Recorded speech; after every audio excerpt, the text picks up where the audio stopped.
महंगाई क्या होती है? चलो मैं एकदम सिंपल लैंग्वेज में समझाती हूँ। मान लो आज ना हमें 100 रुपए में 2 बर्गर मिल जाते हैं, ठीक है। और आज से 5 साल के बाद वही 100 रुपए में हमें सिर्फ और सिर्फ एक बर्गर मिलने वाला है। तो अब ये बताओ, क्या मेरा 100 रुपया कम हो गया? मैं 5 साल के बाद भी 100 रुपये ही दूंगा, लेकिन वो मुझे एक ही बर्गर देगा। ऐसा क्यों? क्योंकि हमारे पैसे की उस टाइम तक वैल्यू कम हो जाएगी। अब चलो मैं थोड़ा और सिंपल समझाती हूँ आपको कि मान लो जब आप आज से, चलो मैं एक टमाटर का प्राइस बताती हूँ। आज से 2-3 साल पहले जो टमाटर का प्राइस होगा, क्या होगा टमाटर का प्राइस? एक्चुअली में शायद मुझे भी नहीं पता क्या होगा, ठीक है। आई थिंक जो वही 20-30 रुपए के आसपास का होगा उसका भाव, ठीक है। और आज उसका प्राइस बढ़कर हो गया है 60-70 रुपए, ठीक है। तो ऐसा क्यों हुआ?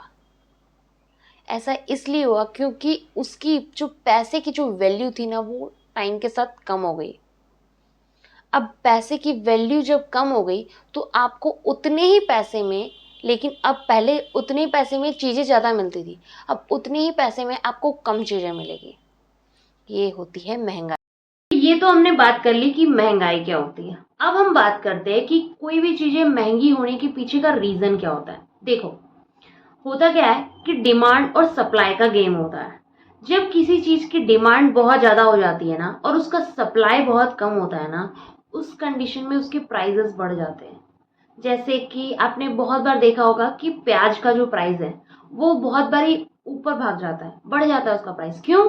क्योंकि उसका डिमांड ज्यादा हो जाता है, सारे लोग डिमांड में लगते हैं कि मुझे भी लेना है, प्याज चाहिए, प्याज चाहिए।